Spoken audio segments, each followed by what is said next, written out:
Okay, this is going to be a short video for comparison of titration curves. If you look, I have a couple of graphs up here. Let's look at this graph right here. Things I want to notice here. pKa is equal to 4 corresponds to this blue curve. pKa equals 6 corresponds to this curve. Notice over here on the edges, look at the difference. pKa is of 8 is the green curve up here. pKa 8, pKa 6, and pKa 4. Okay, the 4 looks most like a strong acid. At 1/2 the equivalence point should be obvious. It is 20 milliliters. At 1/2 the equivalence point, pH equal pKa, and that's how you can read those numbers off the table. And let me erase a little bit. Oh, it erased my curves too. No, it didn't. Good. If I look at this curve here, right here, I can read the pH off there. That will give me the pKa of that acid. It will also give me Ka equal 1 times 10 to the minus 4th. Notice as the acid gets weaker, the curve rises. This is pKa 4, pKa 6 starts up quick and then levels off. pKa of 8 jumps up even faster at the beginning and curves over. They all are the same concentration, so they all go to the same pH at the end, okay? And they all have the equivalence point on this. So these are some things you need to note. The buffer region on this, you should all note for each curve, the buffer region is plus or minus 1 pKa, so that would go from 3 to about 5. So if I rough that in right there, that's this range. This is the buffer range. Okay? The perfect buffer being at 10 for this case. The reason it's 10 is it's 1/2 the equivalence point. Same here. If I erase that now, I can look at this other section. I'll use red.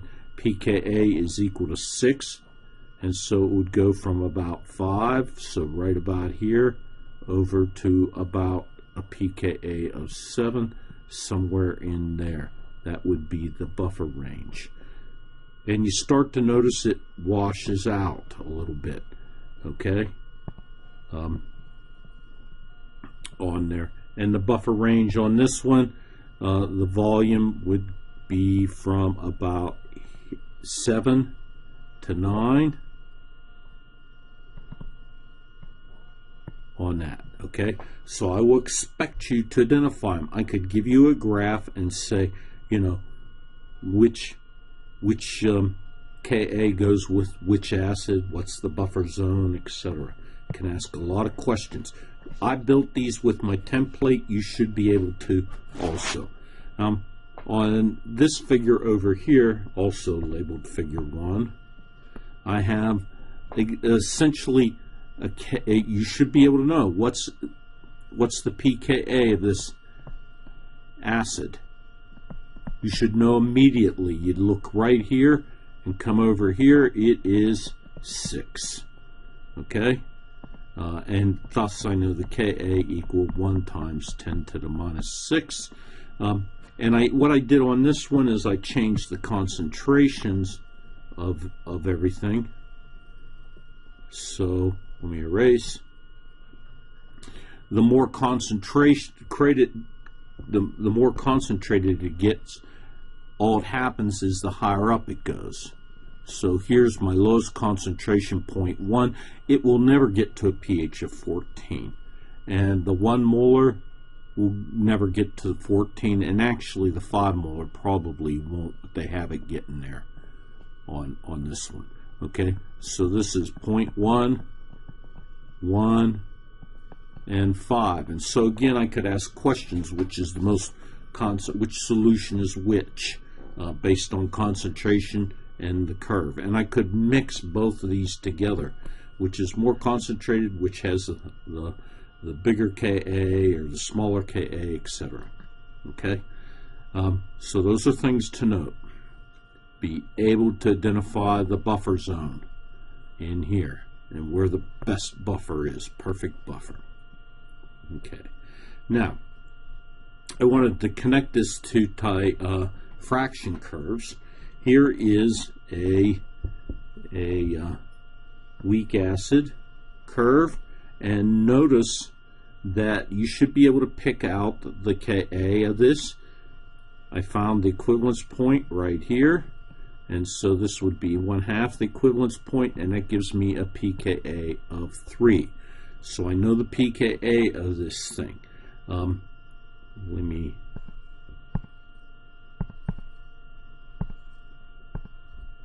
Okay, so I know the pKa of this. I can identify the buffer zone. That is 3 to 4, 3 to 2, somewhere right in here, to 4. I can really identify it really well this time. That's my buffer zone. Okay, that means this zone of volumes of sodium hydroxide from, about 3 to 18 milliliters are buffer. If we compare over here, this is an abundance diagram of the same acid. Look, right here at 3 is where they cross, okay? And this is our highly abundant acid, HA. This is the A-, and this will correspond to our graph over here. On this side, I'm going to have mostly HA at this low pH. From 0 to 2, it is going to be HA+, and then it starts to curve up in abundance, and that's this buffer region right in here. Let me erase again. So from 0 to 2, I have almost 100% HA. And when I look on my buffer curve, or my abundance curve over here, I see that this gets up to about 100% at a pH of about 4 or so. So right about here, from this point on, it's all going to be, from this point on, it's all going to be A-. That will be the form of it. And in between corresponds to this region, the buffer zone right in here.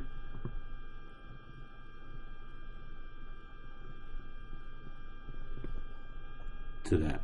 And if you want, I can turn this sideways. That's what I've done down here. I've turned this sideways, and so now I have fraction on the bottom. I should have labeled it, and I have pH here, so it matches pH versus volume. And what you see is these curves look almost the same. This is the H+ curve, this is the fraction curve, and they're crossing right here at a pH of 3. Okay, you don't have to worry about this. I just put it in there so you can understand it. I will expect you to be able to draw correlations from the fraction curve and the titration with the strong acid or strong base. Okay, so that's it for that video.